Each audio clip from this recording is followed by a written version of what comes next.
j'ai vendu aux enchères ton pantouse de luxe aujourd'hui, a annoncé mon frère Alaric avec un sourire suffisant, se prélassant dans son fauteuil en velours comme s'il venait de conquérir le monde. Autour de la table, mes parents ont éclaté en applaudissements, tandis que des cigares coûteux circulaient et que les verres en cristal s'entrechoquaient en signe de célébration. Ils le traitaient comme un héros pour avoir volé la seule chose que j'avais bâtie entièrement par moi-même. Puis, il m'a souri et a dit, « Tu n'as jamais fait partie de la famille, juste l'idiot que nous gardions sous la main jusqu'à ce qu'il n'y ait plus rien à prendre. » Ces mots m'ont blessé plus que le vol lui-même. 5,2 millions de dollars avaient déjà été partagés avant même que quiconque ne demande où j'étais. Mais quelques secondes plus tard, son téléphone a sonné. Fier de lui, il a mis l'agent séquestre sur haut-parleur, s'attendant à recevoir encore plus d'éloges. Au lieu de ça, une voix glaciale a figé toute la pièce. Et à cet instant, chaque visage souriant autour de cette table a commencé à changer. Avant que je vous explique ce qui s'est passé ensuite, vous devez comprendre comment ma propre famille en est venue à se convaincre qu'elle pouvait voler ma vie sans conséquence. J'ai vu la couleur quitter complètement son visage. Le cigare a failli glisser de ses doigts tremblants. Je suis resté assis là, sirotant mon eau pétillante, ressentant un profond et sombre sentiment de satisfaction absolue. Ils étaient terrifiés, cherchant une explication du regard dans la pièce, complètement inconscients que le bourreau de leur précieux enfant chéri était assis juste en face d'eux. Mais pour comprendre comment nous en sommes arrivés à ce moment spectaculaire de destruction, je dois vous ramener en arrière. Je dois vous montrer exactement pourquoi je l'ai laissé creuser sa propre tombe, et pourquoi je lui ai personnellement tendu la pelle. Je m'appelle Holdan. J'ai 34 ans et, toute ma vie, j'ai été l'enfant invisible de ma famille, le fantôme, le bouc émissaire. J'étais cadre en banque d'investissement. Je travaillais 80 heures par semaine, portais des costumes, jouais le jeu de l'entreprise, et j'ai gagné une fortune que j'ai discrètement investie dans l'immobilier privé. Mais il y a quelques années, j'ai réalisé que je m'épuisais pour impressionner une famille qui ne s'en soucierait jamais. Alors, j'ai démissionné. J'ai quitté la firme pour devenir gestionnaire de portefeuille immobilier haut de gamme indépendant. Je dirige ma propre entreprise, je gère mes propres actifs, et je ne rends de compte à personne. Pour le monde extérieur, je suis un homme qui a très bien réussi. Mais pour ma famille, abandonner un titre d'entreprise signifiait que j'étais un échec total. Ils croient sincèrement que je suis au chômage, que je vis de petits boulots, et que je gère peut-être quelques complexes d'appartements miteux juste pour survivre. Je ne les ai jamais corrigés. Pourquoi l'aurais-je fait? Leur ignorance était ma tranquillité. Au lieu de me battre contre leurs insultes, j'ai commencé à tenir ce que j'appelle le registre fantôme. C'est un carnet mental où je note chaque offense, chaque insulte, chaque dette émotionnelle que ma famille a accumulée au fil des ans. Chaque fois qu'ils me blessaient, je faisais une nouvelle entrée. Pas de dispute, pas de crise de nerfs, juste un décompte silencieux de leur toxicité. Le joyau de mon portefeuille est un pantouse de luxe en plein centre-ville. Je l'ai acheté il y a 4 ans directement à un promoteur en faillite pour 1 500 000 $ en espèces. C'était un espace complètement brut, juste des murs en béton et des fils apparents.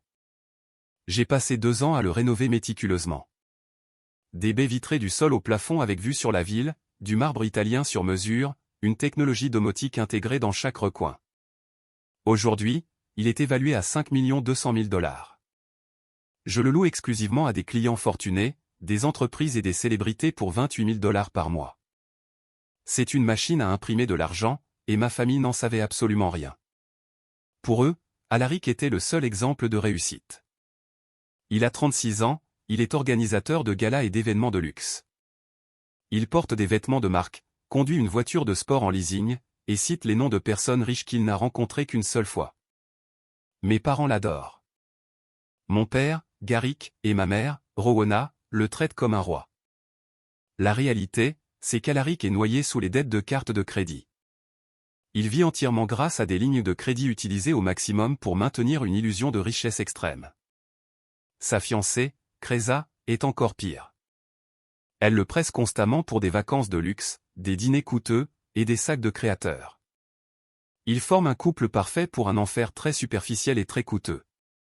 J'ai toujours su qu'Alaric était un imposteur, mais je gardais mes distances. Je vivais ma vie, percevais mes loyers, développais mes investissements, et restais silencieux lors des réunions de famille pendant qu'il se moquait de ma vie supposément pathétique. Je les ai laissés penser que j'avais des difficultés. Je les ai laissés m'offrir 50 $ par-ci par-là par pitié, ce qu'Alaric s'assurait toujours d'annoncer à voix haute devant tout le monde. Le registre fantôme ne cessait de s'allonger.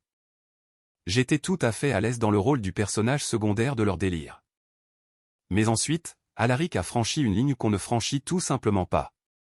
Il ne s'est pas contenté de m'insulter. Il ne s'est pas contenté de se moquer de ma carrière. Il a décidé que sa crise financière lui donnait le droit de voler ma propriété. Il a regardé quelque chose que j'avais bâti avec mon propre sang, ma sueur et mes larmes, et a décidé que cela lui appartenait.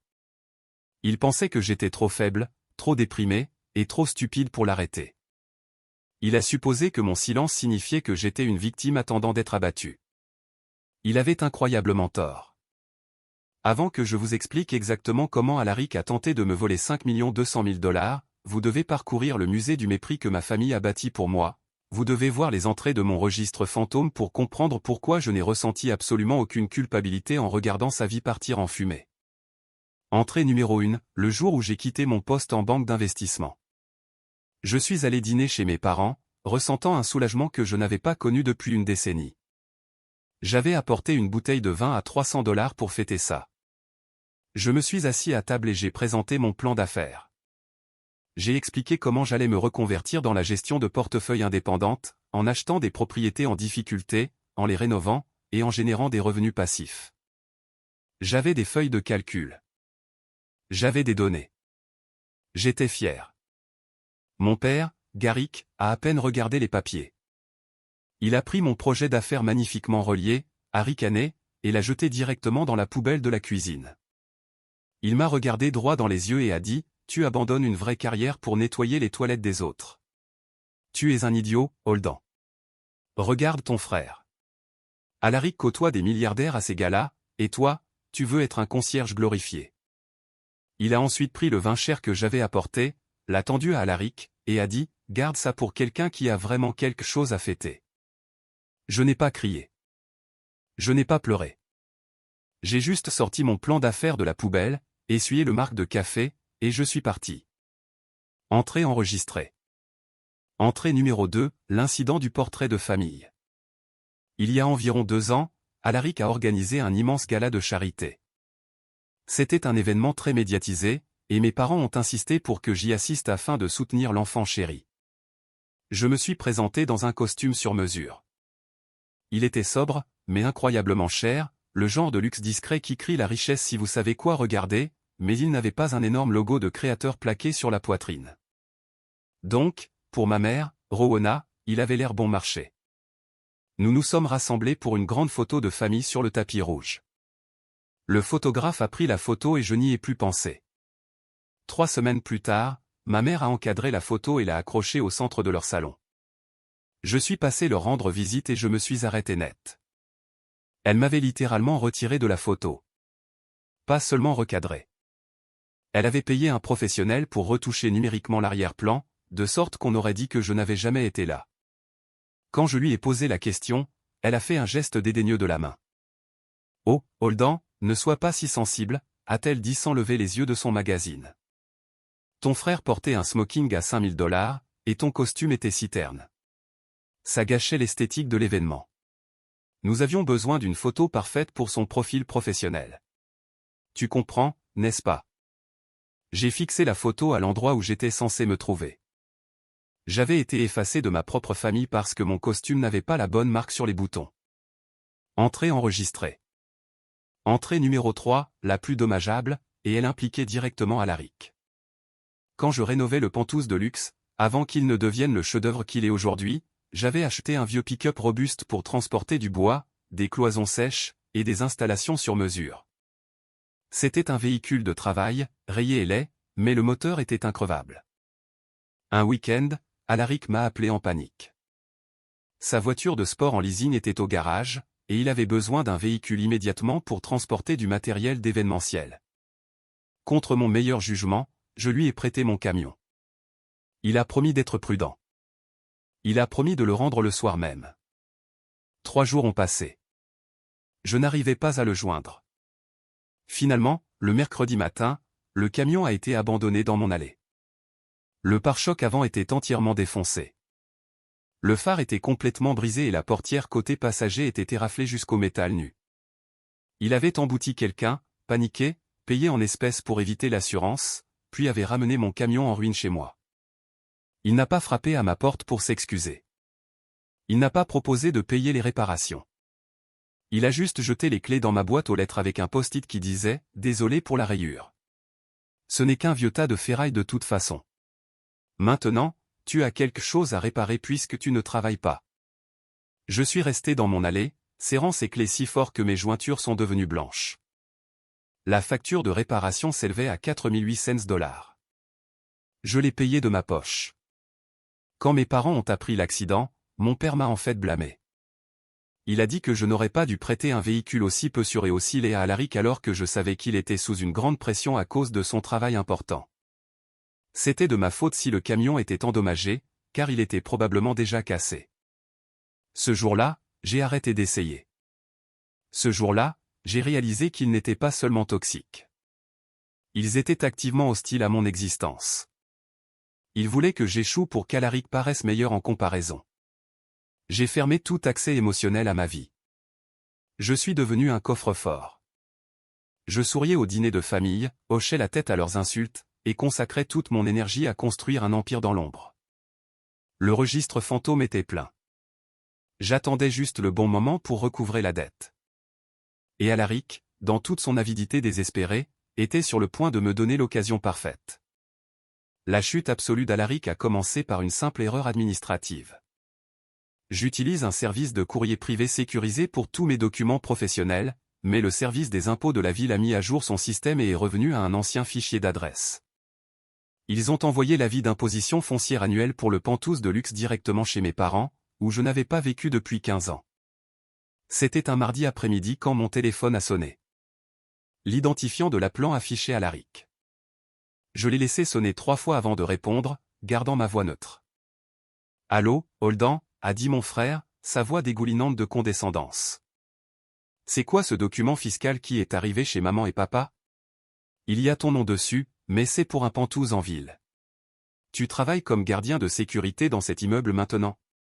Tu utilises leur adresse pour ton courrier. » Mon cœur a eu un battement lent et lourd. Il avait vu le document. Il avait vu l'adresse, mais il n'avait pas encore vu la vérité. « Non », ai-je répondu calmement. Juste une erreur de courrier d'un ancien client pour qui j'ai fait du conseil. Jette-le à la poubelle. Oh, je l'ai déjà ouvert, a dit Alaric nonchalamment, commettant un délit fédéral comme si de rien n'était. Valeur estimée, 5 200 000 $. Waouh, imagine avoir autant d'argent. Dommage que tu continues de ramer. Je vais le déchiqueter pour toi pour que tu n'aies pas à regarder des chiffres que tu n'atteindras jamais. Il a ri et a raccroché. J'ai posé mon téléphone et j'ai expiré lentement. Il connaissait l'adresse maintenant. Je me suis immédiatement connecté au portail de la ville, j'ai corrigé l'adresse postale, et j'ai pensé que ce serait la fin de l'histoire.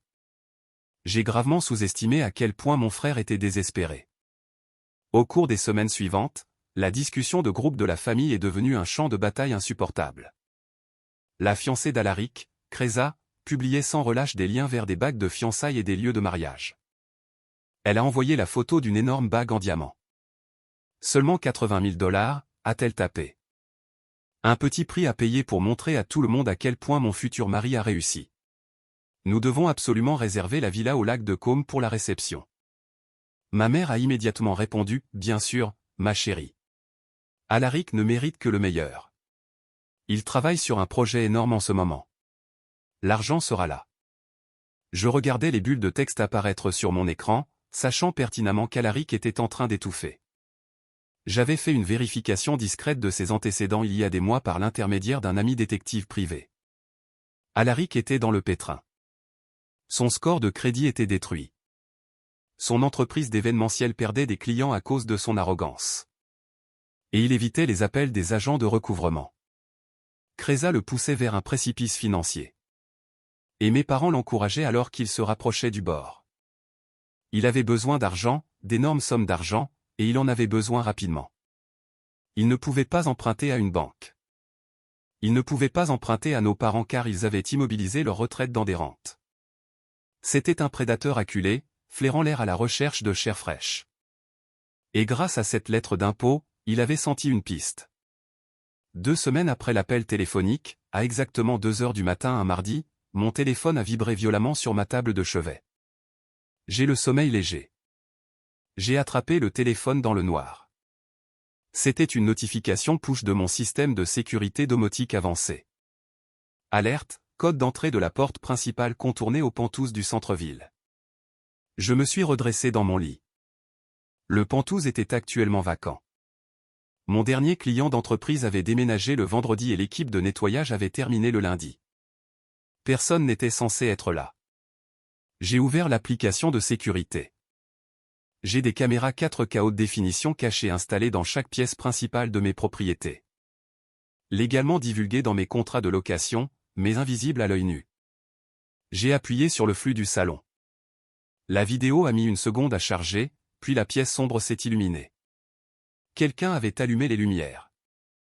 Un homme se tenait au milieu de mon sol en marbre sur mesure. Il portait un trench coat de créateur, tenait un appareil photo réflexe numérique professionnel et regardait autour de lui avec des yeux grands et avides. C'était Alaric. J'ai regardé en silence total depuis mon lit, à des kilomètres de là, mon frère se promenait dans ma propriété. Il a pris des photos des baies vitrées. Il a pris des photos de la cuisine de chef. Il est entré dans la salle de bain principale et a admiré la baignoire. Il ne faisait pas que fouiner. Il prenait des photos pour une annonce immobilière. Il a passé 45 minutes à l'intérieur de ma maison. Il a testé la pression de l'eau. Il a vérifié l'espace des placards. Il ressemblait à un homme évaluant son propre ticket de loterie. Quand il est finalement parti, éteignant les lumières et verrouillant la porte, je n'ai pas appelé la police. Je ne l'ai pas appelé pour crier et exiger des réponses. Je me suis juste recouché sur mes oreillers, fixant le plafond dans le noir. Il pensait avoir trouvé un secret. Il pensait avoir trouvé une mine d'or abandonnée qu'il pourrait exploiter. Il ne réalisait pas qu'il venait d'entrer directement dans une forteresse lourdement armée, et que le propriétaire observait chacun de ses mouvements. Le jeu avait officiellement commencé, et j'allais le laisser jouer jusqu'au bout. Regarder Alaric fouiner dans mon pentouse au milieu de la nuit était dérangeant. Mais ce qui s'est passé 3 jours plus tard a fait passer cette situation d'une étrange violation des limites familiales à un crime en bonne et due forme. C'était un vendredi après-midi. J'étais assis à mon bureau à domicile, examinant les revenus trimestriels de mon portefeuille, quand mon application de sécurité a envoyé une autre alerte. Mouvement détecté aux pentouses du centre-ville. J'ai ouvert le flux en direct. Cette fois, Alaric n'était pas seul. Il est entré dans le salon, menant 2 autres hommes. L'un d'eux portait un costume brillant et bon marché, tenant un presse-papier, un agent immobilier. L'autre homme était plus âgé, habillé de vêtements de luxe décontractés, portant une Rolex Daytona qui coûtait plus cher que la plupart des voitures. Il avait l'air d'un acheteur avec de l'argent qui lui brûlait les poches. Appelons-le et vendez. J'ai augmenté le volume du son. L'acoustique du pentouse est incroyable, et les microphones cachés ont capté chaque mot parfaitement. Comme vous pouvez le voir, la vue est complètement dégagée, a dit Alaric, faisant un grand geste vers la ville comme s'il possédait l'immeuble. Les finitions sont de première qualité. Je cherche à liquider cet actif rapidement. L'acheteur, et vendez, s'est approché de la fenêtre, clairement impressionné. C'est une belle propriété, Alaric. Mais pourquoi la vendre si en dessous de la valeur du marché? 5 200 000 $, c'est une affaire pour cette superficie dans ce quartier. Quel est le problème? Je me suis figé. Il la mettait en vente pour 5 200 000 $. C'était au moins $1 million en dessous de la valeur marchande actuelle. Il la fixait à un prix pour une vente en espèces, immédiate et désespérée. Il n'y a aucun problème avec la propriété, a dit Alaric doucement, affichant son meilleur visage tragique. C'est une tragédie familiale. Honnêtement, la propriété appartient à mon jeune frère. Il a subi une grave dépression nerveuse, une dépression sévère, un isolement social complet. Il est totalement incapable. Il ne peut pas gérer sa propre vie, et encore moins ses finances. Il est au bord de la faillite. J'ai dû intervenir et prendre en charge ses affaires pour le sauver de la ruine totale. J'essaie juste de liquider cela pour couvrir ses soins médicaux et ses dettes avant que la banque ne saisisse la propriété. J'étais assis à mon bureau, mon sang se glaçant. Je n'étais pas en colère. La colère est chaude et désordonnée. Ce que je ressentais était une clarté absolue et glaciale. Il ne se contentait pas de voler ma propriété. Il effaçait ma santé mentale. Il utilisait comme une arme le faux récit que ma famille avait construit sur mon échec, l'utilisant pour me dépeindre comme un invalide mentalement brisé qui avait besoin de son frère en or pour le sauver. L'agent immobilier bon marché a hoché la tête avec sympathie. C'est très noble de votre part, Alaric. Nous avons tous les documents prêts. La procuration que vous avez fournie est très complète. Procuration. Dès qu'ils ont quitté le Penthouse, j'ai pris mon téléphone et j'ai appelé un détective privé que j'utilise pour les vérifications d'antécédents d'entreprise. Je lui ai donné le nom de l'agent immobilier bon marché et je lui ai dit de creuser. En 4 heures, j'avais un fichier crypté sécurisé dans ma boîte de réception. Il contenait le contrat de vente et une copie numérisée de la procuration qu'Alaric avait soumise. J'ai ouvert le document et l'ai lu ligne par ligne. C'était un chef-d'œuvre de fraude. Il affirmait que moi, Holden, souffrait d'une capacité mentale diminuée et ne pouvait plus prendre de décisions juridiques ou financières saines. Il accordait à Alaric une autorité totale et illimitée pour gérer, vendre ou transférer mes biens immobiliers. Et là, en bas de la dernière page, se trouvait ma signature, falsifiée. C'était une bonne copie de mon écriture, probablement décalquée d'une vieille carte d'anniversaire que je lui avais donnée, mais c'était un faux complet.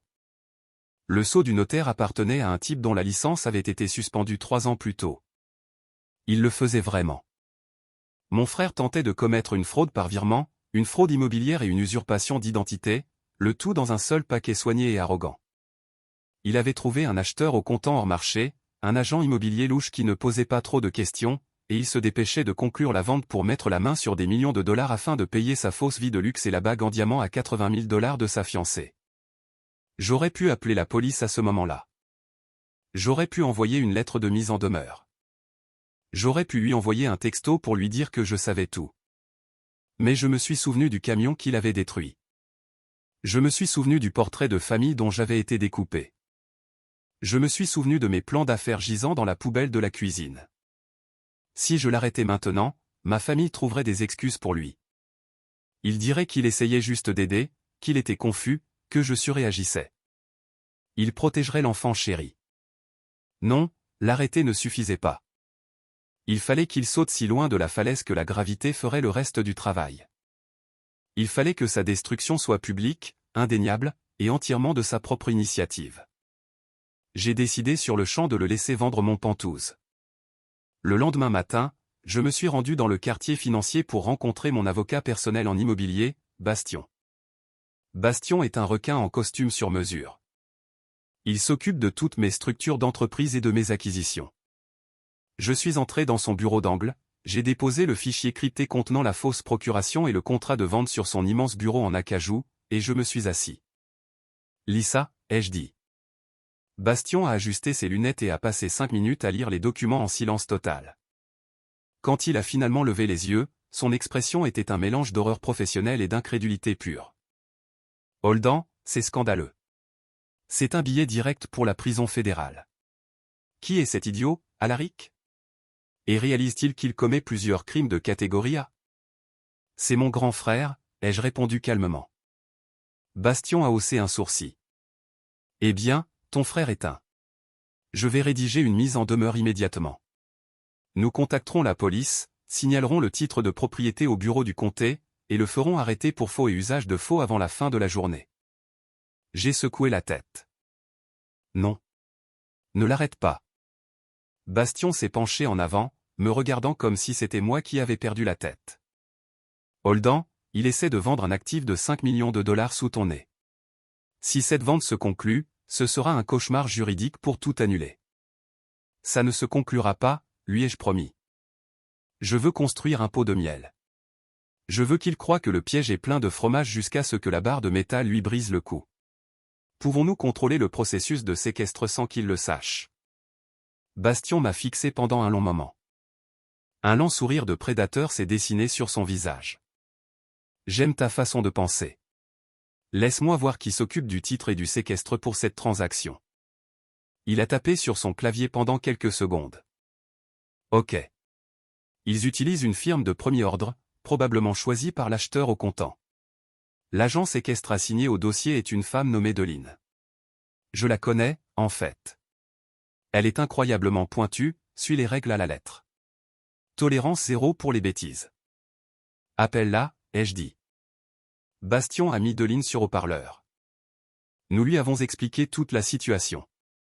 Nous lui avons envoyé ma véritable pièce d'identité, l'acte de propriété original, mes déclarations de revenus d'entreprise, et mes relevés bancaires, prouvant que j'étais parfaitement sain d'esprit et très en contrôle de mon empire. Nous lui avons montré les images de sécurité d'Alaric fouinant dans ma maison. Deline était furieuse. Elle méprisait la fraude.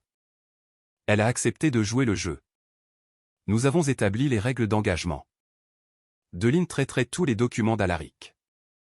Elle le laisserait signer les documents de clôture préliminaire. Elle laisserait l'acheteur virer les fonds sur le compte séquestre, mais elle a placé un gel administratif strict et infranchissable sur l'exécution finale. L'argent ne parviendrait jamais à Alaric. L'acte de propriété ne serait jamais transféré. C'était une simulation de vente se déroulant dans un environnement contrôlé, entièrement par moi. Le piège juridique étant solidement en place, je suis rentré chez moi et j'ai ouvert la discussion de groupe de la famille. Le contraste entre la réalité et leur illusion était hilarant. Ma mère venait d'envoyer un énorme paragraphe avec des émojis en forme de cœur. Tout le monde, j'ai une nouvelle incroyable. Alaric conclut une énorme transaction immobilière de plusieurs millions de dollars vendredi prochain. Il a travaillé si dur et ça porte enfin ses fruits. Il sauve une propriété en difficulté pour un client. Cresa a répondu immédiatement, « Je suis si fier de mon futur mari. Nous allons voir les lieux de mariage au lac de Côme ce soir. La bague en diamant est en cours d'ajustement. » Mon père a renchéri, le travail acharné et une vraie carrière finissent toujours par payer. Prends des notes, Holdan. Voilà à quoi ressemble le succès. Tu devrais demander des conseils de carrière à ton frère quand il aura une minute de libre. J'étais assis sur mon canapé, lisant ces messages, et j'ai littéralement éclaté de rire. J'ai tapé une réponse simple, « Félicitations, Alaric. Ça a l'air d'être une très grosse affaire. » Merci, Holdan, a répondu Alaric par SMS. Peut-être qu'un jour tu comprendras comment fonctionne le vrai marché. Fais-moi signe si tu as besoin d'aide avec ton CV. J'ai verrouillé mon téléphone et l'ai jeté sur le canapé. Il était si incroyablement arrogant. Il croyait vraiment avoir déjoué le système, déjoué la loi, et m'avoir déjoué. Il pensait que la fausse procuration était une baguette magique qui résoudrait tous ses désastres financiers. Il dépensait déjà l'argent dans sa tête. Il réservait des mariages en Italie et achetait des bagues à 80 000 $ avec de l'argent fantôme. La souricière était prête. Le fromage était posé juste sur le déclencheur. Tout ce que j'avais à faire, c'était d'attendre qu'il tende la main pour le prendre. Et connaissant l'ego d'Alaric, il ne le ferait pas discrètement. Il voudrait un public. Il voudrait que toute la famille le regarde prendre son prix, complètement inconscient que les mâchoires du piège étaient déjà refermées sur son poignet. Je me suis servi un verre du vin à 300 $ que mon père m'avait jeté à la figure des années auparavant, j'ai pris une gorgée, et j'ai attendu l'invitation. Alaric ne pouvait jamais rien faire discrètement. S'il achetait un café, il voulait une parade. Alors, quand il a cru avoir réussi à me voler 5 200 000 $, un simple soupir de soulagement n'allait jamais être une option. Il lui fallait un couronnement. Le mercredi, 2 jours avant sa fausse date de clôture, une élégante invitation numérique est arrivée dans ma boîte de réception. Elle était très travaillée, avec des graphismes dorés et des polices de caractères élégantes. Vous êtes cordialement invité à un dîner de gala célébrant l'incroyable succès et les fiançailles à venir d'Alaric et Cresa. Rejoignez-nous pour une soirée de luxe, de haute gastronomie, et une annonce spéciale concernant l'avenir de la fortune de notre famille. Samedi soir, 19 h, Hôtel Grand Plaza, salon privé VIP. Cravate noire optionnelle mais normes strictement appliquées. 5 minutes plus tard, ma mère m'a appelé. « Holdan, as-tu reçu l'invitation » a-t-elle demandé, sa voix tendue d'anxiété. « Oui, maman. »« Bien. Tu dois venir. C'est la plus grande soirée de la vie de ton frère. Il conclut une affaire énorme vendredi et il a une énorme surprise pour toute la famille samedi.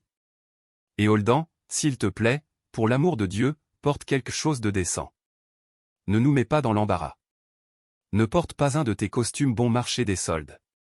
Si tu ne peux pas te payer un smoking, je t'enverrai 2 cents pour en louer un.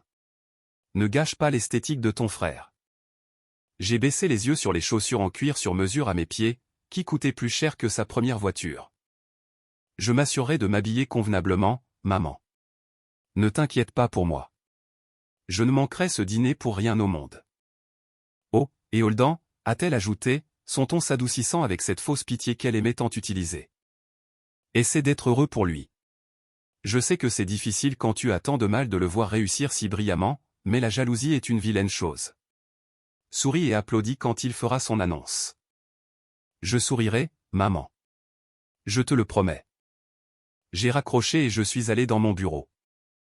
J'ai ouvert mon lourd coffre-fort en acier et j'ai sorti un élégant portefeuille en cuir noir. C'était mon arme. Je me suis assis à mon bureau et j'ai commencé à assembler soigneusement les munitions. Premièrement, la copie certifiée originale de l'acte de propriété du Pantouse de luxe, indiquant clairement mon nom, Holden, comme unique propriétaire, libre de toute hypothèque ou privilège. Deuxièmement, mes déclarations de revenus d'entreprise des 3 dernières années, mettant en évidence un revenu passif annuel de plus de 336 000 $ juste pour cette propriété. Troisièmement, des impressions couleur haute définition des images de la caméra de sécurité montrant Alaric et l'agent immobilier dans mon salon. Quatrièmement, une copie de la fausse procuration avec ma fausse signature entourée à l'encre rouge. J'ai glissé chaque document dans des pochettes en plastique transparente à l'intérieur du dossier noir. Il était lourd. Il était absolu. Ce n'était pas un argument. C'était une bombe nucléaire enveloppée de cuir noir. J'ai appelé Bastion une dernière fois pour confirmer notre calendrier.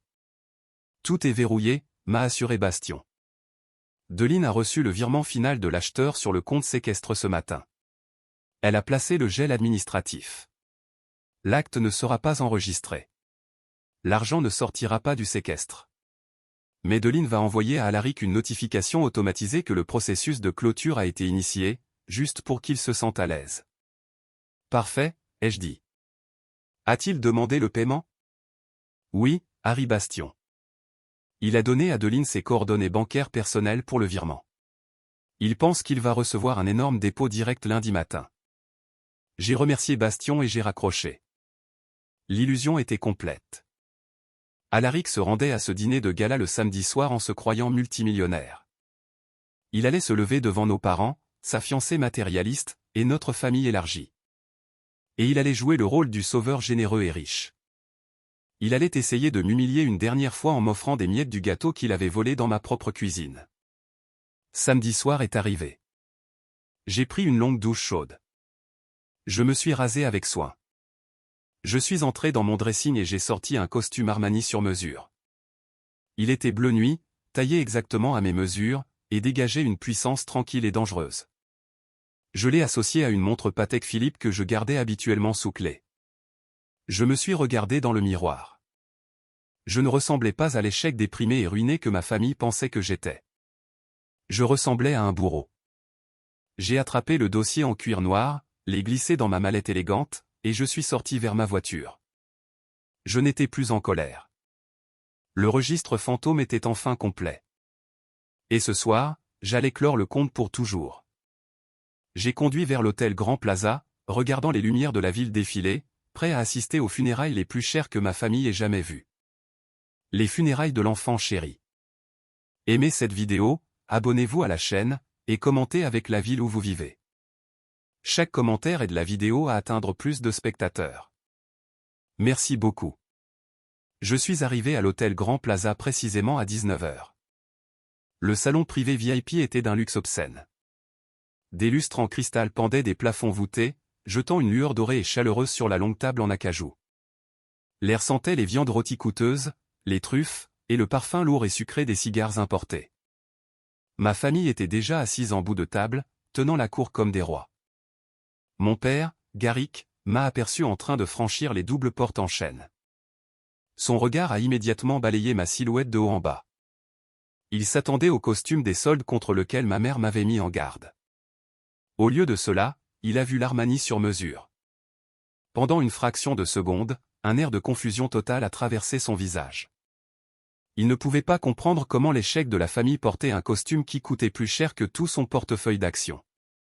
Mais la confusion s'est rapidement transformée en son expression par défaut de léger dégoût. Il a probablement supposé que j'avais maximisé une carte de crédit juste pour prétendre que j'avais ma place en leur présence. « Assieds-toi, Holden », a ordonné mon père, désignant une chaise vide tout au bout de la table, aussi loin que possible d'Alaric. « Essaie de ne pas trop boire de vin. C'est $300 la bouteille. Nous ne voulons pas que tu t'habitues à des choses que tu ne peux pas te permettre. » J'ai pris ma place en silence total. J'ai posé ma mallette noire élégante par terre, juste à côté de mes chaussures cirées. J'ai regardé le long de la table. Alaric était assis à la tête, portant une veste de dîner en velours, tirant sur un gros cigare cubain. Sa fiancée, Kreza, s'accrochait à son bras, portant une robe qui semblait appartenir à un tapis rouge. Elle exhibait déjà une nouvelle bague en diamant massive à ma mère, qui pleurait presque de joie. J'ai commandé un verre d'eau pétillante et je me suis adossé. L'entrée est arrivée, des assiettes de caviar et de pâtisseries délicates, mais Alaric a fait un geste de la main pour congédier les serveurs. Il s'est levé, tapotant sa fourchette en argent contre son verre de vin en cristal. La pièce est devenue silencieuse. Tout le monde s'est tourné pour regarder l'enfant chéri. « Famille », a commencé Alaric, sa voix résonnant d'une fausse humilité. Ce soir est une soirée très spéciale. Comme vous le savez tous, j'ai travaillé sans relâche sur une transaction immobilière massive, un actif en difficulté qui avait besoin d'être sauvé. C'était une négociation difficile, mais aujourd'hui, j'ai réussi à vendre aux enchères un pantouse de luxe ici même en ville. Ma mère a eu le souffle coupé, applaudissant des deux mains. « Oh, Alaric, c'est incroyable !» Alaric a souri, bombant le torse. « J'ai vendu aux enchères ton pantouse de luxe aujourd'hui, » a-t-il dit, me regardant directement avec un sourire narquois qui m'a glacé le sang. « C'était une belle propriété, Holden. Dommage que tu aies laissé ta santé mentale se détériorer au point de ne plus pouvoir la gérer. Mais ne t'inquiète pas, petit frère. Je suis intervenu. J'ai pris le contrôle légal pour te sauver de la ruine financière totale. Et parce que je crois qu'une marée montante soulève tous les bateaux, je ne garde pas cette victoire pour moi seul. Je partage 5 200 000 $ avec vous tous. » La table a explosé. Mon père a applaudi. Kreza a embrassé passionnément Alaric sur la joue. Je suis resté assis là, mon visage un masque de pierre absolue. Alaric a sorti de la poche intérieure de sa veste en velours une pile de chèques blancs impeccables. Il les avait déjà remplis. Il a fait le tour de la table comme un roi distribuant des pièces d'or à ses loyaux sujets. « Pour maman et papa », a-t-il annoncé, déposant 2 chèques sur leurs assiettes. 500 000 $ chacun. Pour tout ce que vous avez fait pour moi, pour avoir cru en ma carrière quand d'autres n'y croyaient pas. Ma mère a fondu en larmes. Garrick a pris le chèque, ses mains tremblantes, fixant les zéros comme s'il regardait le visage de Dieu. Pour ma magnifique future épouse, Kreza, a continué Alaric, lui tendant un chèque. 500 000 $. Pour payer le mariage de nos rêves au lac de Côme, et pour cette magnifique bague à ton doigt. Kreza a poussé un cri aigu, s'éventant avec le papier. Et quant aux 3 700 000 $ restants, a dit Alaric en retournant à sa place, je les conserverai comme honoraires de gestion professionnelle, frais d'organisation d'événements, et compensation pour les immenses ennuis juridiques que j'ai dû traverser pour nettoyer le gâchis de Holden. Il a finalement baissé les yeux sur moi, au bout de la table. Il a fouillé dans sa poche une dernière fois et a fait glisser un petit chèque sur le bois poli. Il a glissé et s'est arrêté juste devant mon eau pétillante. 10 000 $, Holden, a dit Alaric avec condescendance. Va suivre un cours d'informatique de base.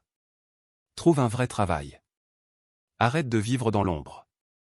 C'est ta deuxième chance. Ne la gâche pas. J'ai regardé le chèque. Je n'y ai pas touché. J'ai lentement levé les yeux et j'ai rencontré le regard d'Alaric. J'allais me pencher pour prendre ma mallette, mais je n'en ai pas eu besoin.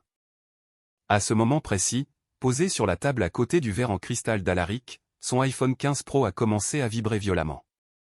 Le bourdonnement fort du téléphone d'Alaric a percé le bruit de la célébration comme une tronçonneuse. Il a jeté un coup d'œil à l'écran. L'identifiant de l'appelant affichait le nom, Deline, de la firme de séquestre de premier ordre. Un énorme sourire arrogant s'est étalé sur son visage. Ah, a annoncé Alaric à voix haute, levant le téléphone pour que tout le monde puisse le voir. Ce doit être l'agence équestre qui appelle pour confirmer que le virement final a bien été crédité sur mon compte. Silence, tout le monde. Je veux que vous entendiez ça. Mets-le sur haut-parleur, Alaric, a insisté mon père, se penchant en avant avec impatience.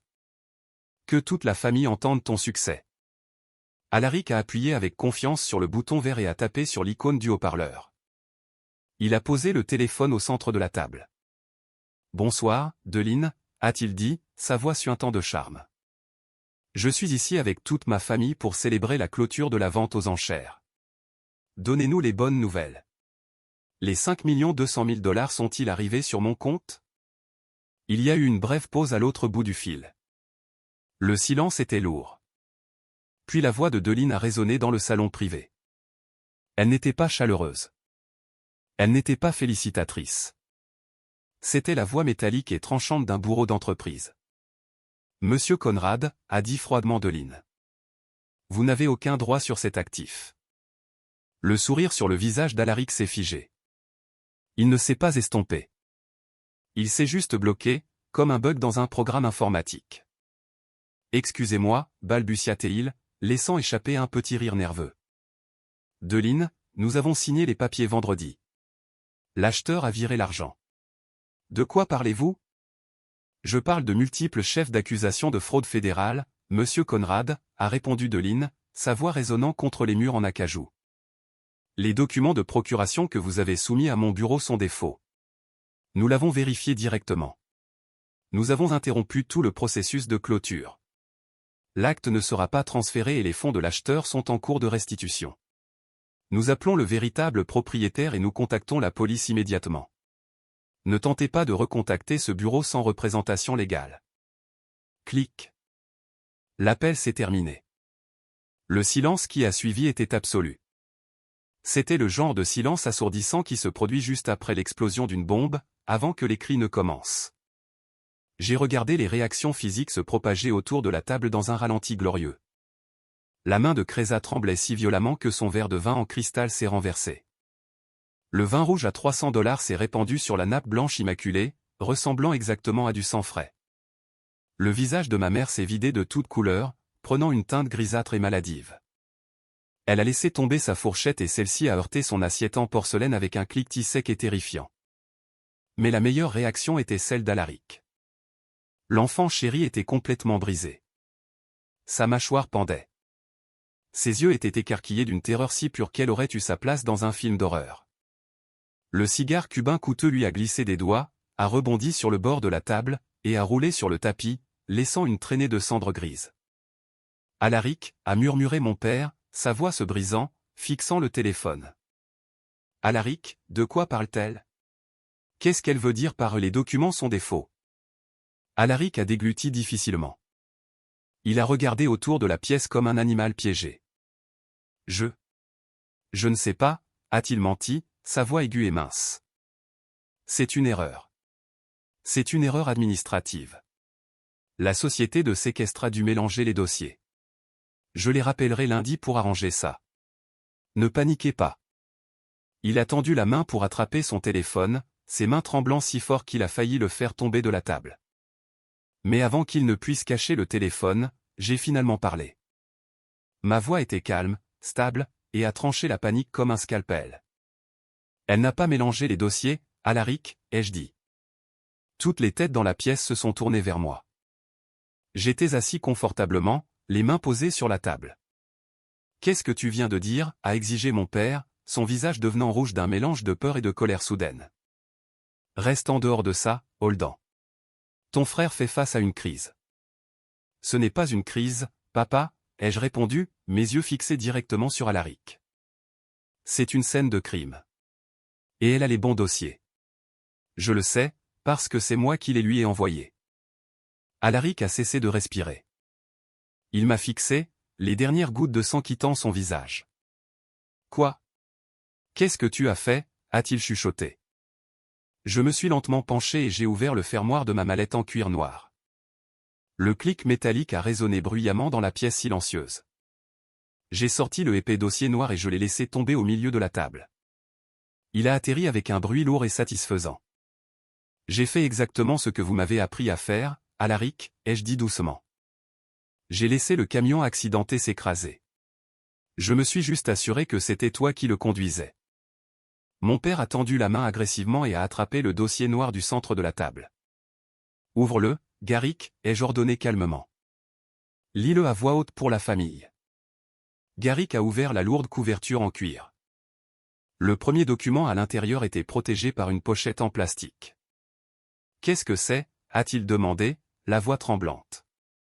C'est l'acte de propriété certifié original du Pantouse de Luxemville, ai-je expliqué, en prenant une gorgée de mon eau pétillante. Regarde le nom du propriétaire, papa. Lis-le. Mon père a ajusté ses lunettes de lecture. Ses yeux ont parcouru le document juridique. Propriétaire enregistré, Holden Conrad. Propriété unique, libre de tout privilège et hypothèque. Il a levé les yeux vers moi, son visage tordu de confusion. Je ne comprends pas, Alaric a dit que tu étais en faillite. Il a dit que la banque allait saisir cet endroit. J'ai acheté ce Pantouse il y a 4 ans, ai-je déclaré, projetant ma voix pour que chaque personne à table puisse entendre clairement. Je l'ai acheté directement à un promoteur en faillite. J'ai payé 1 500 000 $ en espèces pures. Il n'y a pas d'hypothèque. Il n'y a pas de banque qui menace de le prendre. Tourne à la page suivante, papa, ai-je commandé. Mon père a tourné la page avec des doigts tremblants. Ce sont mes déclarations de revenus d'entreprise, ai-je continué. Plus précisément, les formulaires de l'annexe pour les revenus immobiliers locatifs. Regarde les chiffres surlignés en bas. Ce Pantouse génère 28 000 $ par mois de revenus locatifs de clients d'entreprises fortunées. C'est 336 000 $ par an de revenus complètement passifs. Mon entreprise de gestion de portefeuille indépendante, celle que tu as dit être juste moi nettoyant des toilettes, a généré plus d'1 800 000 $ de bénéfices nets l'année dernière. Ma mère a laissé échapper un petit hoquet étranglé. Elle m'a regardé comme si j'étais un parfait inconnu qui venait d'entrer par effraction chez elle. Holden, tu as des millions de dollars, a-t-elle murmuré. Pourquoi ne nous l'as-tu pas dit? Pourquoi nous as-tu laissé croire que tu avais des difficultés? À cause de la façon dont vous me traitez quand vous pensez que je n'ai rien, ai-je rétorqué, ma voix se durcissant. Mais ne nous laissons pas distraire par mon succès. Concentrons-nous sur l'échec d'Alaric. Tourne à la page suivante, papa. Mon père a tourné la page. Il a fixé les impressions couleur haute définition de mes caméras de sécurité cachées. Les images montraient clairement Alaric et un agent immobilier bon marché debout dans mon salon. Mon frère a découvert que je possédais la propriété grâce à un avis d'imposition mal acheminé, ai-je expliqué, en regardant directement Cresa, dont les yeux étaient écarquillés d'horreur absolue. Il a réalisé que le Pantouse valait plus de 5 millions de dollars. Et parce qu'il est noyé sous les dettes de cartes de crédit, parce qu'il ne peut pas se permettre le mariage italien ou cette énorme bague en diamant que tu portes, Cresa, il a décidé de le voler. C'est un mensonge, a hurlé Alaric, retrouvant soudainement sa voix. Il s'est levé, renversant sa chaise. Il ment. Il est malade mental. Tourne à la dernière page, papa, ai-je élevé la voix, dominant la panique d'Alaric. Mon père a tourné à la dernière page. C'était la fausse procuration. C'est le document qu'Alaric a soumis à la société de séquestre, ai-je dit, pointant un doigt directement sur mon frère. Il a prétendu que je souffrais de dépression sévère. Il a prétendu que j'avais perdu la tête. Il a falsifié ma signature et a utilisé un notaire suspendu pour s'octroyer une autorité légale complète pour vendre ma propriété. Il a orchestré une fausse vente aux enchères, trouvé un acheteur au comptant, et a tenté de liquider mon actif pour 1 million de dollars en dessous de la valeur du marché juste pour obtenir un paiement rapide en espèces aujourd'hui. Il est fou, a hurlé Alaric, me montrant du doigt, la sueur coulant sur son front. Maman, papa, ne l'écoutez pas. J'essayais de le sauver. On ne peut pas sauver quelqu'un qui possède la banque, Alaric, ai-je dit froidement. Tu es tombé tout droit dans un pot de miel. Je savais pour la fraude depuis le tout début. Mes avocats travaillent avec Deline de la société de séquestre depuis 10 jours. Nous t'avons laissé signer les contrats frauduleux. Nous avons laissé l'acheteur virer l'argent en séquestre. Nous t'avons laissé commettre de multiples crimes fédéraux sur papier, laissant une trace écrite indéniable. Et puis, 1 heure avant ce dîner, nous avons gelé toute la transaction. Tu n'as rien vendu aujourd'hui. Tu ne possèdes rien. Garrick a fixé la signature falsifiée sur le papier. Il a levé les yeux vers Alaric, ses yeux voyant enfin son enfant chéri pour ce qu'il était vraiment. « Alaric, as-tu falsifié ça ?» a-t-il demandé, sa voix complètement brisée. « As-tu essayé de voler ton frère ?» Alaric ne pouvait pas répondre. Il est resté là, respirant lourdement, piégé dans une cage de sa propre fabrication. Mais la meilleure partie de toute cette soirée, ai-je dit, me penchant en avant et posant mes coudes sur la table, n'est pas le fait qu'Alaric n'a pas réussi à voler mon pantouse. Oh non. La meilleure partie est juste là, sur vos assiettes. J'ai montré les chèques blancs qu'Alaric avait distribués. Regardez ces chèques, papa. Regardez-les de très près. Si vous aimez cette révélation satisfaisante et voulez me faire savoir que vous êtes arrivé jusqu'ici, veuillez laisser un commentaire disant « Je gagne ». C'est le code secret pour mes vrais spectateurs. Et je mettrai personnellement un cœur et répondrai à chaque commentaire avec ce mot-clé. Mon père a baissé les yeux sur le chèque posé à côté de son assiette. Il était d'un montant de 500 000 $. Son nom était clairement imprimé sur la ligne du bénéficiaire.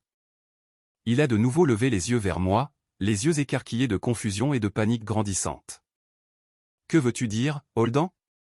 Quel est le problème avec les chèques ?» J'ai souri. Ce n'était pas un sourire chaleureux. C'était le sourire d'un prédateur regardant sa proie réaliser qu'elle était tombée dans une impasse. « Réfléchis, papa, ai-je dit lentement, utilisant le ton condescendant qu'il avait utilisé avec moi pendant 34 ans. Alaric vient d'admettre que la société de séquestre a annulé la transaction aujourd'hui. Ils n'ont pas débloqué les fonds de l'acheteur. Les 5 200 000 $ n'ont jamais quitté le compte séquestre. Ils n'ont jamais été déposés sur le compte bancaire d'Alaric. J'ai fait une pause, laissant le silence s'étirer, les forçant à faire le calcul dans leur tête. Alors, ai-je continué, si l'argent du séquestre n'a jamais atteint son compte, d'où vient l'argent pour ces chèques ? Kreza a été la première à comprendre. Elle a laissé tomber son verre de vin. Il s'est brisé sur le sol, éclaboussant de vin rouge ses chaussures coûteuses, mais elle ne l'a même pas remarqué. Elle a fixé Alaric, son visage déformé par une terreur pure. « Alaric » a-t-elle murmuré, sa voix tremblant de manière incontrôlable. « Alaric, dis-moi que tu n'as pas fait ces chèques depuis ton compte courant personnel. » Alaric a refusé de la regarder.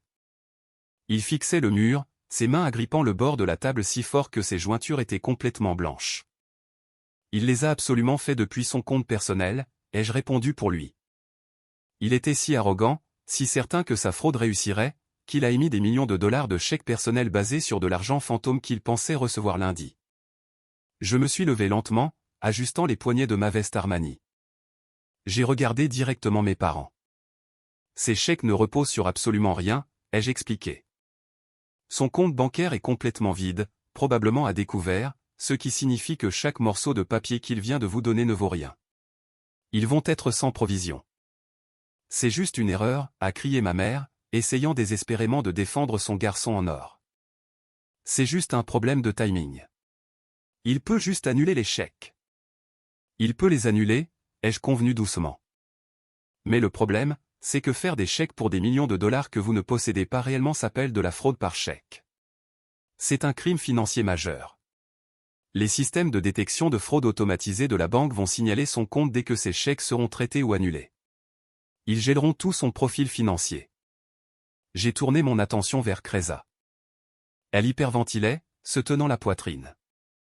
Et Kreza, ai-je dit, ma voix tombant à un murmure dangereux. Tu as mentionné dans la discussion de groupe de la famille que tu versais un acompte sur cette bague en diamant à 80 000 $ aujourd'hui. Dis-moi, as-tu utilisé ce chèque pour garantir l'achat ? Kreza a laissé échapper un sanglot guttural et horrible. Je l'ai déposé via l'application bancaire mobile juste avant d'entrer dans le restaurant, a-t-elle hurlé, les larmes détruisant son maquillage coûteux. J'ai payé au bijoutier un acompte de 30 000 $ avec ma carte de débit parce que je pensais que le chèque allait passer. Je n'ai pas 30 000 $ sur mon compte. Eh bien, ai-je dit, feignant la sympathie. Quand ce chèque sera sans provision lundi matin, ton compte sera massivement à découvert. La banque fermera probablement tes comptes pour suspicion d'activité frauduleuse, et le bijoutier te fera probablement arrêter pour vol par tromperie. Félicitations pour les fiançailles, au fait. Kreza s'est jetée à travers la table. Elle a attrapé Alaric par son col en velours, hurlant comme une furie. « Tu as ruiné ma vie. Tu m'as menti. Espèce de déchet. » Alaric l'a repoussé, son visage se tordant en une vilaine grimace. « Tais-toi, a-t-il rugi. Il s'est tourné vers moi, ses yeux brûlants d'une haine pure et sans mélange. Il a contourné la table en chargeant, les poings serrés, avec l'intention de m'attaquer physiquement. « Tu m'as piégé. C'est toi qui m'as fait ça. » Je n'ai pas bronché. Je n'ai pas reculé. Je suis resté parfaitement immobile et les regardé droit dans les yeux. « Fais un pas de plus, Alaric, ai-je averti, ma voix d'un calme mortel. Fais un pas, pose un seul doigt sur moi, et les caméras de sécurité de ce salon VIP te filmeront en train d'agresser le principal témoin dans ton enquête pour fraude fédérale. Je porterai plainte pour coups et blessures ce soir. Je m'assurerai que tu attendes ton procès fédéral dans une cellule de prison de comté. Bouge. Je te mets au défi. » Alaric s'est arrêté net. Il respirait lourdement, sa poitrine se soulevant, mais la lâcheté au fond de lui a finalement pris le dessus. Il a reculé, les mains tremblantes. La dynamique du pouvoir dans la pièce s'était complètement inversée. Pendant 3 décennies, il m'avait méprisé. Il s'était moqué de moi, m'avait exclu, et m'avait traité comme un fardeau. Maintenant, je me tenais sur les cendres de leur enfant préféré. J'étais le milliardaire qu'ils n'avaient jamais su exister, et ils tenaient des chèques frauduleux qui pourraient ruiner leur vie. J'ai ramassé ma mallette noire. J'ai regardé mon père, qui fixait le chèque sans valeur dans sa main comme si c'était un serpent venimeux. « Bon appétit, papa, » ai-je dit froidement. « Assure-toi qu'Alaric paie l'addition. J'ai entendu dire qu'il a beaucoup de succès. » Les retombées du dîner de gala ont été absolument catastrophiques, et cela s'est produit avec une vitesse presque effrayante.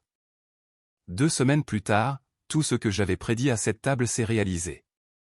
Mais la réalité était bien plus laide que la théorie. Le lundi matin, comme prévu, les chèques ont été refusés. Ils n'ont pas simplement été refusés, ils ont explosé au sein du système bancaire. La banque personnelle d'Alaric a immédiatement signalé son compte pour suspicion massive de fraude. Ils ont gelé tous ses actifs, annulé ses cartes de crédit, et l'ont bloqué de ses applications bancaires mobiles. Comme Cresa avait tenté d'encaisser son chèque de 500 000 $, sa banque lui a fait exactement la même chose. Elle s'est retrouvée coincée dans une boutique de mariage haut de gamme lorsque sa carte de débit a été refusée pour un essayage de robe. Le bijoutier a appelé la police et elle a passé 6 heures dans un commissariat à expliquer qu'elle avait été escroquée par son propre fiancé. Elle a rompu les fiançailles ce soir-là, jetant la bague à 80 000 $ directement à la tête d'Alaric devant leur immeuble. Mais le désastre bancaire n'était que l'apéritif. Le plat principal était Evandé, le riche acheteur au comptant qu'Alaric avait tenté d'arnaquer. Evandé n'était pas un homme avec qui on jouait. Quand Deline l'a informé que la transaction était frauduleuse et que son argent lui était retourné, Evandé a engagé une équipe de féroces avocats d'affaires. Ils ont intenté une énorme action civile contre Alaric pour fausses déclarations intentionnelles, fraude et rupture de contrat. Ils ont exigé 120 000 $ de dommages et intérêts pour couvrir les frais juridiques d'Evandé, son temps, et le coût d'opportunité perdu d'avoir son argent bloqué en séquestre. Alaric était entièrement ruiné. Il a été licencié de son agence d'événementiel dès que le procès est devenu public. Personne dans le secteur de l'événementiel de luxe ne veut travailler avec un homme accusé d'avoir falsifié des documents fédéraux. Il a été expulsé de son appartement de gratte-ciel parce que ses cartes de crédit étaient gelées et qu'il ne pouvait pas payer le loyer. L'enfant chéri, le sauveur riche de la famille, a été réduit à emballer ses vêtements de marque dans des sacs poubelles et à emménager dans le sous-sol non fini de la maison de mes parents. C'est là que les appels ont commencé. C'était un jeudi après-midi. J'étais dans la cuisine de chef de mon Pantouse de luxe, la propriété même qu'Alaric avait tenté de voler, en train de me faire un expresso. Mon téléphone a sonné. C'était ma mère, Rowena. Je l'ai laissé sonner 4 fois avant de répondre. « Allô, maman. » Holdan, sanglota-t-elle bruyamment dans le récepteur. « Holdan, c'est ton frère » a-t-elle pleuré. « Il a tout perdu. Cresa l'a quitté. Il a perdu son travail. Et cet homme, cette personne, Evandé, le poursuit pour 120 000 $. Alaric n'a pas un sou. S'il ne règle pas ce procès, Evandé va pousser pour des poursuites pénales. Il ira en prison fédérale. Holdan, tu as des millions de $. Tu nous l'as prouvé. s'il te plaît, paie juste les 120 000 $. Sauve ton frère. La famille s'entraide. Je me suis approché des baies vitrées et j'ai regardé la ville s'étendre. L'audace était à couper le souffle. Même maintenant, après tout, il s'attendait à ce que je sois l'agneau sacrificiel. Maman, ai-je dit, gardant ma voix complètement dénuée d'émotion. Tu te souviens du registre fantôme? Quoi, a-t-elle reniflé? De quoi parles-tu? Quel registre? C'est un livre mental que je tiens, ai-je expliqué lentement. Un registre de dettes. Regardons quelques entrées, veux-tu? Quand j'ai démarré mon entreprise, papa a jeté mon plan d'affaires à la poubelle et m'a traité de concierge. Quand Alaric a eu son gala de charité, tu m'as effacé numériquement de la photo de famille parce que mon costume n'était pas assez cher pour correspondre à ton esthétique. Quand Alaric a accidenté mon camion de travail, causant 4 800 $ de dégâts, papa m'a blâmé de le lui avoir prêté. Holden, s'il te plaît. C'est du passé, a-t-elle plaidé, sa voix montant dans la panique. On parle de la liberté de ton frère. Les frères se disputent. Les frères font des erreurs. Tu dois lui pardonner. Il n'a pas fait une erreur, maman, l'ai-je corrigé sèchement. Renverser du vin est une erreur. Falsifier un document légal, me déclarer mentalement incompétent et tenter de voler 5 millions de $, c'est une attaque calculée. Il a essayé de détruire ma vie pour financer ses vacances. Mais tu as tellement d'argent, a-t-elle hurlé, abandonnant finalement son rôle de mère triste et montrant sa vraie nature exigeante. 120 000 $, ce n'est rien pour toi. C'est de l'argent de poche. Tu es égoïste et cruel. Tu fais ça juste pour le punir. Je ne le punis pas, maman, ai-je dit calmement. La loi le punit. Evander le punit. Les banques le punissent. Je refuse simplement de le protéger des conséquences de ses propres actions. Le compte émotionnel est gravement à découvert. Je n'accorde plus de crédit à cette famille.